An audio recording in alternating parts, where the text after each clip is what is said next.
Hey everyone. This video is going to be on the topic of food, sex, and money. And we could say that this is quite a juicy topic, if not the juiciest of topics, all of them, especially within our physical human life, where when we look at each of these topics, they may not always seem so connected on the surface. And yet, when we look at the experience of our life and how our energy moves through various things within our day, within our week, within our overall experience, it seems that these three topics are generally the most profound or most intensive of where our energy is ultimately placed.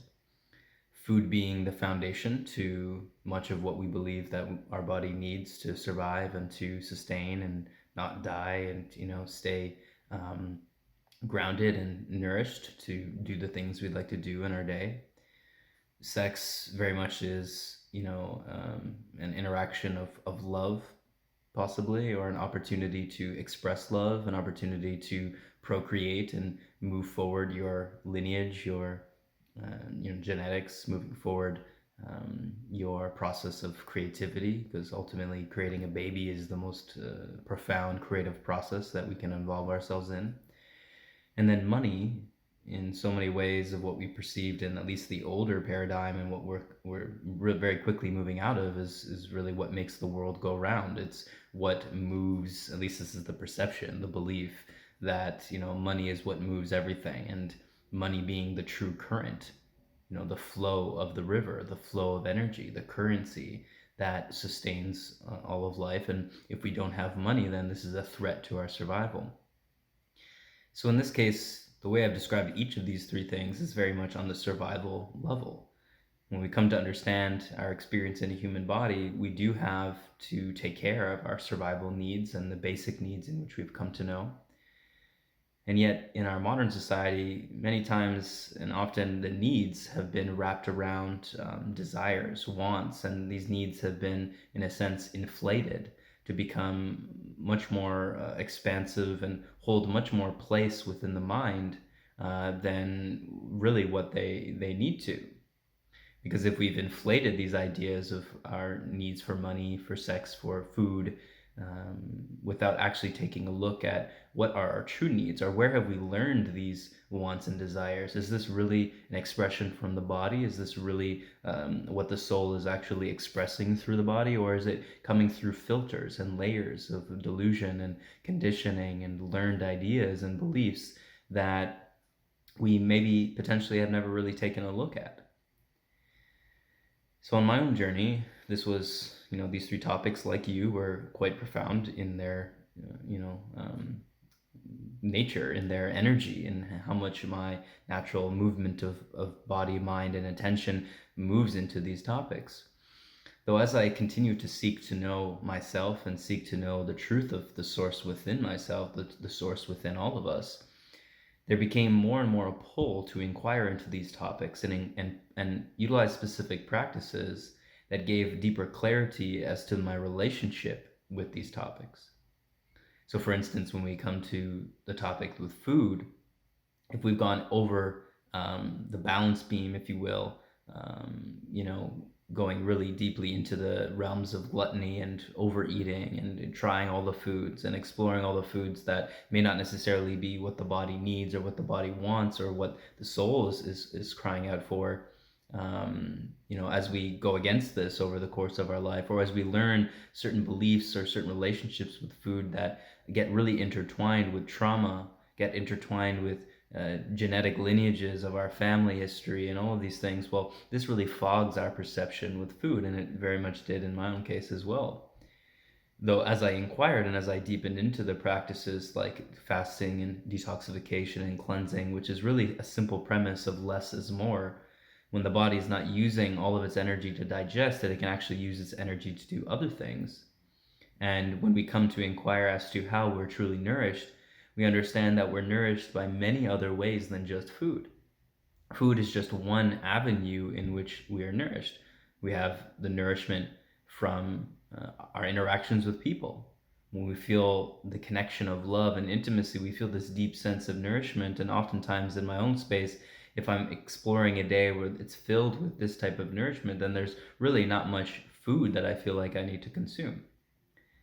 Then when we get into, the ideas of sun gazing or true hydration from really high quality water, or maybe the nourishment of the breath.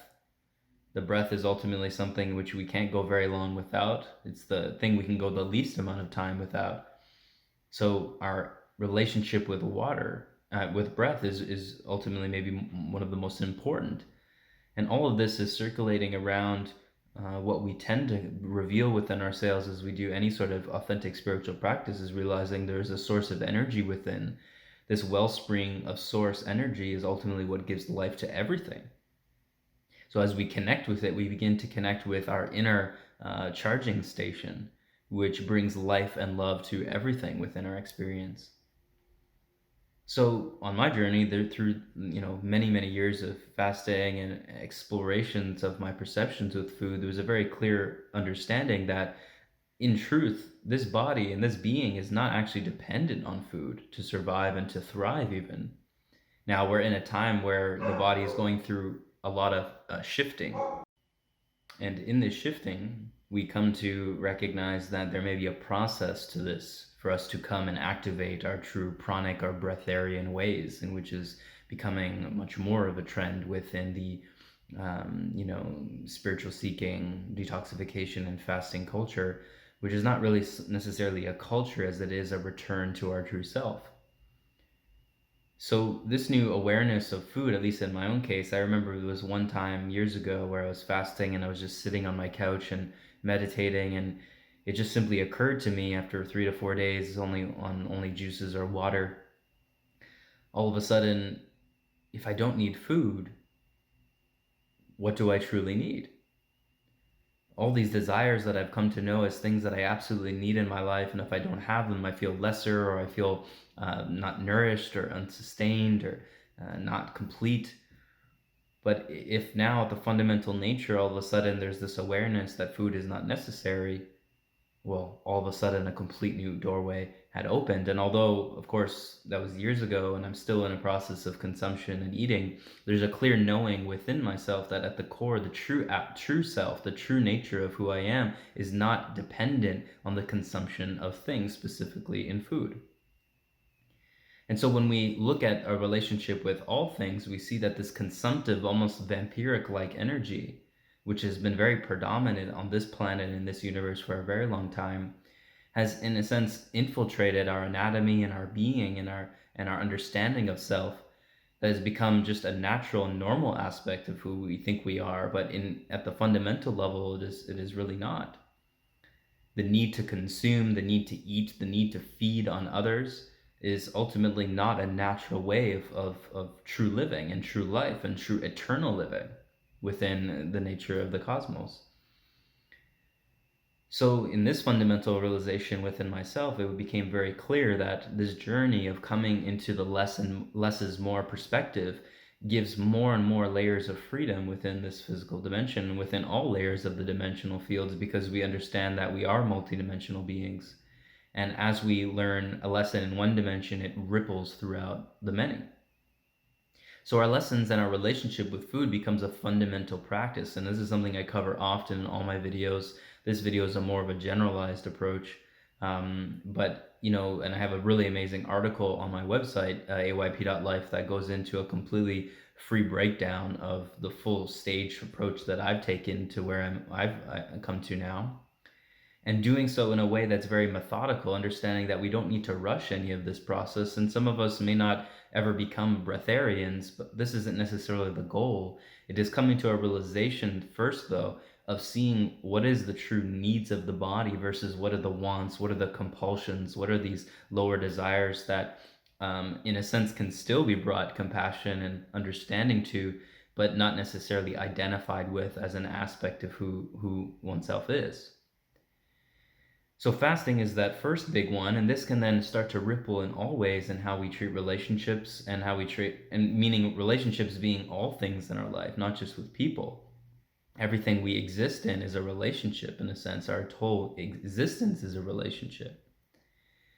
But the big main topics will ultimately go into the movement of our sexual force and sexual energy. And so as we said, on the lower end, it generally becomes a form of pleasure, just simply, providing the pleasure for the physical body, or reproduction. Though as the understanding of what the sexual energy is, which is oftentimes an understanding that was covered within the tantric practices in Eastern traditions or original cosmic teachings, these teachings brought an understanding of the higher versions of this sexual union that can occur within oneself and also with a partner. And that unification is not coming from that vampiric, energy of consumptive like approach, rather coming to an acceptance of the wholeness that one is, and then the expression of that wholeness within another being or within oneself, and cycling that energy within oneself, and then having that sexual energy express itself in so many different creative ways and all the creative faculties that we have access to in a human body. So, on my journey, going from a typical young male that had a lot of testosterone, a lot of sexual energy, a lot of desires, the movements of those desires into many different sexual experiences gave a certain viewpoint and vision of what is possible, or what that experience is like. But as a certain maturity unfolded on the spiritual path, there became more and more of a desire to conserve this energy, conserve the seed. In at least the male sense, the seed is the semen, the ejaculation, pulling that back and not allowing for that ejaculation to occur as often, if not at all, in certain periods of my experience, through certain celibacy or semen retention periods that were focused on more self cultivation of this energy that isn't always necessarily needing the filter or the lens of the sexual intercourse or interaction that really is a product of the over sexualization and the pornography culture we've come to know in our society, that feeds off of these lower desires that we have and drains the energy, because much of this is sourced in a dimension or a perspective of lust rather than true love and true intimacy or true connection. So, through these periods of balancing on the other end, there became more of a clarity as to the true interactions that we have of sexual nature, with the opposite sex or the same sex, depending on our preference. But at the same time, even if we are heterosexual, then our interactions with the same sex, the sexual energy of creative co creation and expression, or consumptive empiric energy, can both occur. It simply will just manifest in different ways. And so, as that balancing occurs, there becomes a new relationship with the nature of sex, just like the new relationship that can be had with food. So, on my journey, the love for fasting also fueled into and sunk into the love for eating. So when eating is occurring, there is a love for that, and when fasting is occurring, there's a love for that, and likewise with the sexual act. If there's a sexual experience occurring with a beloved partner, there's a deep love and reverence. And when there's not, and when there's periods of celibacy or cultivation, that feels correct, then that is also loved. And so, as this balance occurs, we start to reformulate our understanding of how energy moves and the true currency in which we are, through our intention and through the movement of our energy, and the movement of our where our attention flows is ultimately where our energy goes. This is the true currency. So, as a traditional perspective of enlightenment or realization of the true self, it's an enlightenment of realizing the truest essence of oneself that is beyond any conceptualized idea of what we can have of who we are. It is simply a being and knowing of this. And through the being and knowing of this true self, the absolute self, the true God source, there is then an expression of this in infinite ways. It's like the sun is infinitely giving. It never ends in its expression, in its endless giving to all the planets and everything that benefits from it. So, in the same way, as we realize this energy within ourselves, we can continue to outpour our love to ourselves and all of what arises within ourselves. Because we are everything. We are this body, we are the other, we are the world, the planet, the universe. Everything is made from the source of who we are. So this ultimately leads then to the kind of peak topic within the sphere of our planet here, is the topic of money, or the other form of synthetic energy, which is currency. It's the synthetic form of money, and in our time, at this point, is all debt money. So it is at the fundamental layer all vampiric money. It's vampiric energy that's become such a daily part of our lives because we live on this planet and we live in a human body.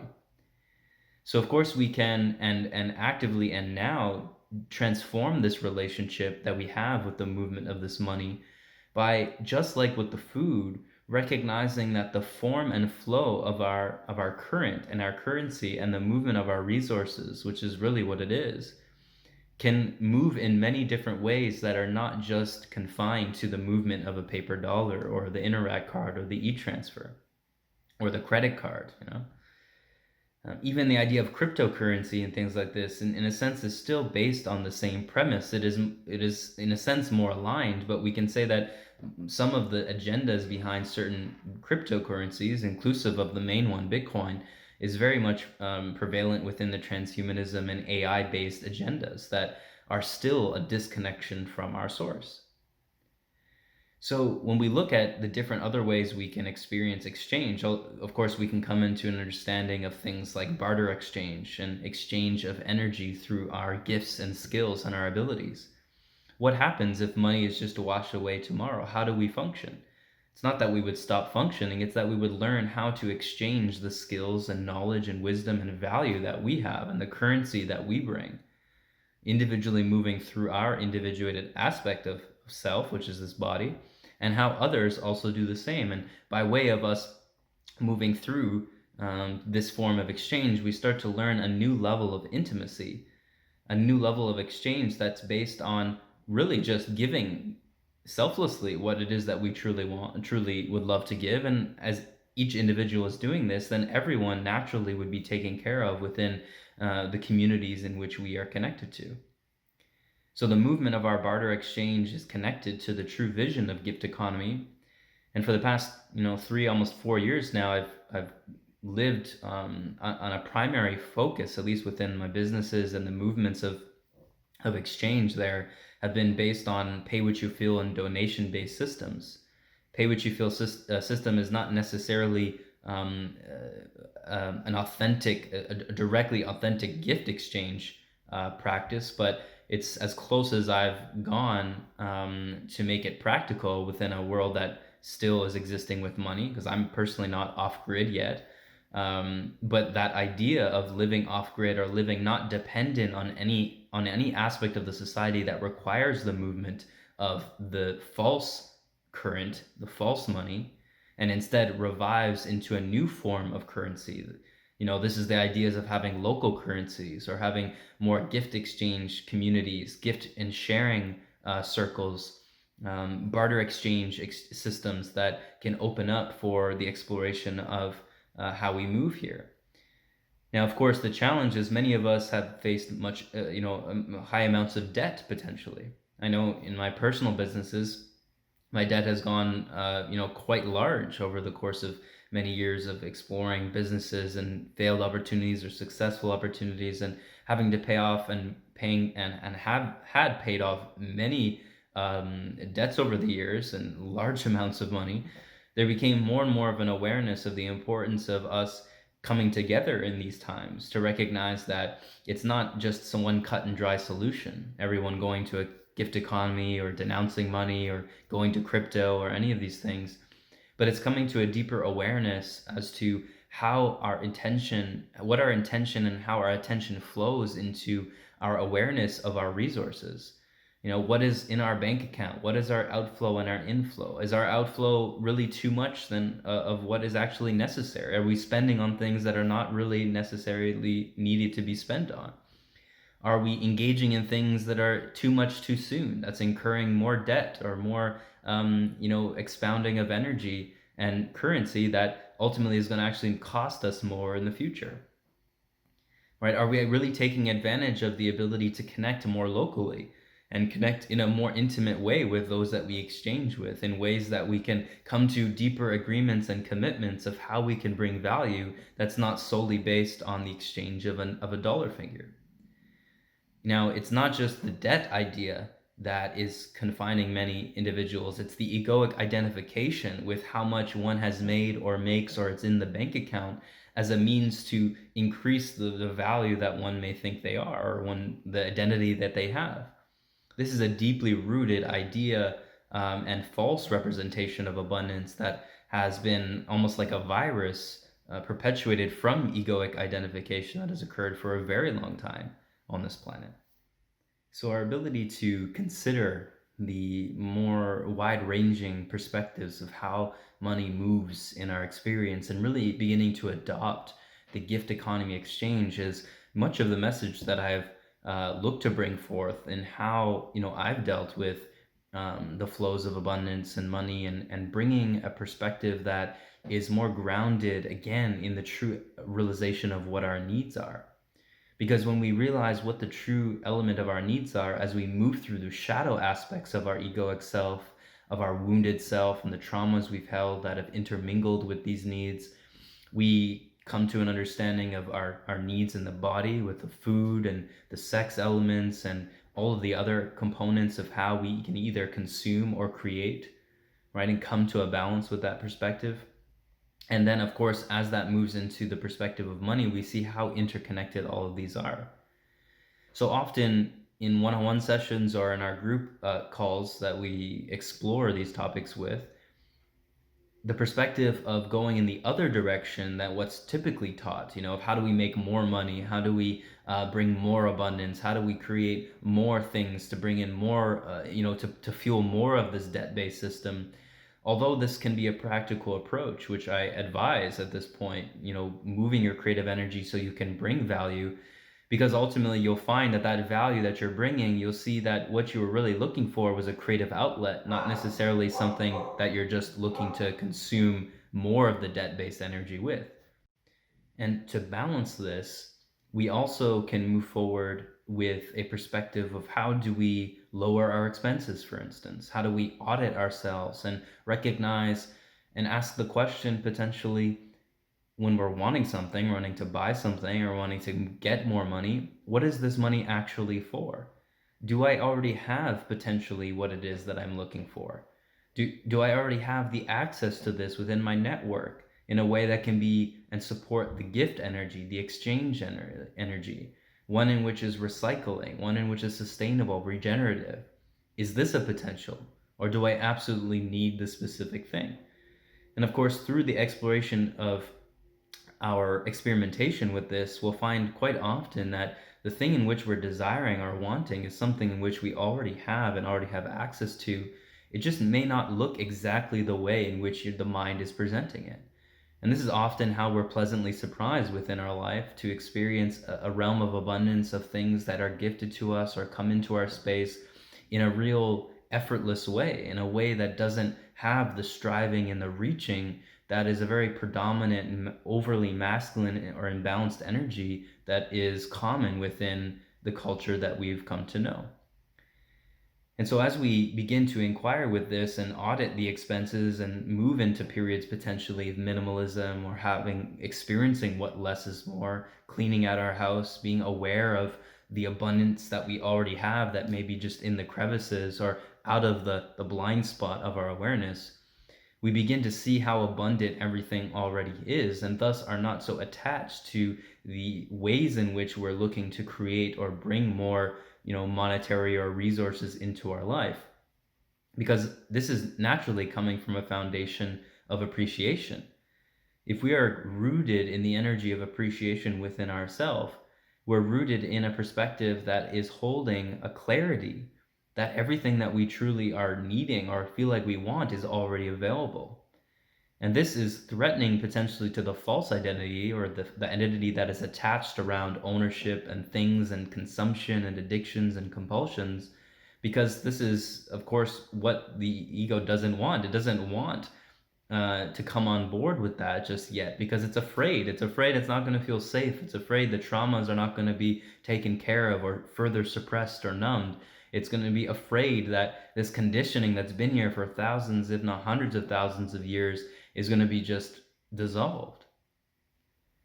Though as there is an authentic practicing with this type of practice or this type of perspective, where we come into the balance of both the movement of our creative energy and the conservation of our creative energy, the efficiency on the path. This brings a whole new realm of how we can create and step into further abundance. And this is much of the journey that I'm also participating in with you. I'm sharing the perspectives that I've come to know and acquire along the path, and it's something I'm still uncovering, even at this moment, facing the inquiry and the potential challenge or the observation of what does it mean to live solely on donations or gift economy and pay what you feel energy.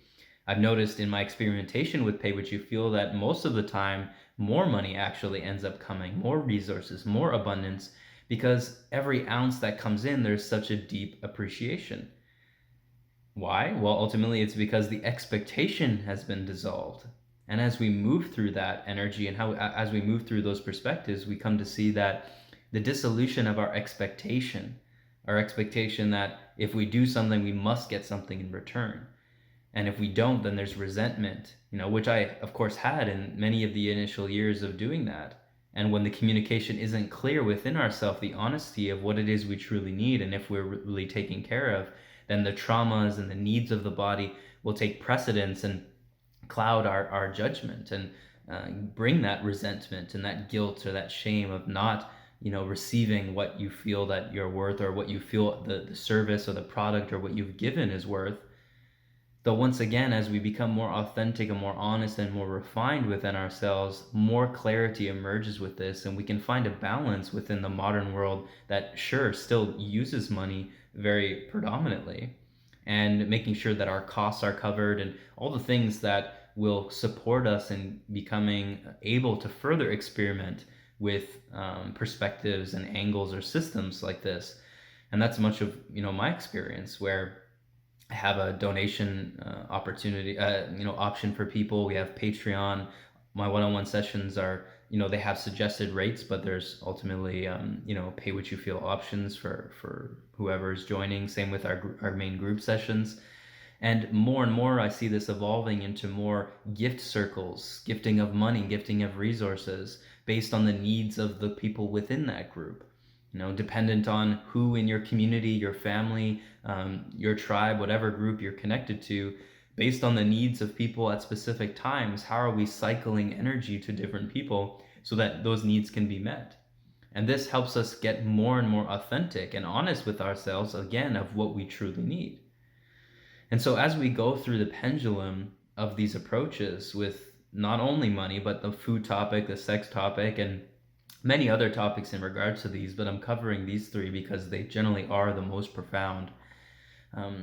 It gives us a clear awareness as to where we rest. What is the true essence of self, and how does God's source truly express itself within a body? And in my view and in my experience of the enlightened way, and coming to connect with what non-dual consciousness truly means, it is both inclusive of the transcendent and the embodied, of the absolute source of energy and the human experience. And as we rest in the middle of that, we can really find a new way to explore all realms and all avenues of our human experience and the systems we've come to know in our society that are far more supportive and abundant and regenerative and loving, to support all life on the planet. Because truly, if we continue to serve a system that is just not working, it's going to continue to just wreak havoc on everyone. Everyone's going to feel it continuously. But though, with that said, everything really is just simply a reflection of self. It is coming from who we are and moving through into our reality to reflect back to us who we are. So everywhere we look, there we are. So I just simply had an intention to share this. I've wanted to also explore some group calls or group dynamics of how to explore these topics. And of course, just simply to share for those that feel benefit off of these videos and all of the resources I've continued to provide. Then donations and Patreon and all of that is welcomed. You can book sessions. I'm not taking as many sessions these days. as I, just simply continue to sink into these times that we're in. Nonetheless, that is still available, and I hope there's value that has come in this session, because there's a lot of great tools that can be used through the reflection of these perspectives, and just simply journaling, contemplating, inquiring, what do these topics mean to you, and have you explored periods of fasting and loving your food, or celibacy, or tantric union with someone you truly love, and the money flow of really surrendering to a selfless process of your creative gifts, and sharing your creative gifts without always feeling like everything you put your energy to, there has to be some money coming in return. Because again, everything has to have an energy exchange. This is important. And many times it can be in the form of money, but there's other ways in which that can be done as well. And so as we come into more of a fluidity and open up to more of a receptivity with how the universe wants to present us with abundance and with opportunity, we'll tend to find that that is almost always readily available. So if there's any questions or comments, please share that and let me know what's happening with you in this regard. And if you do feel called to be part of our abundance groups and this new program I feel that is coming through me at this time, to share with all of you, then please do comment or send me an email at awakenchic@gmail.com, or just go to www.ayp.life. And yeah, blessings.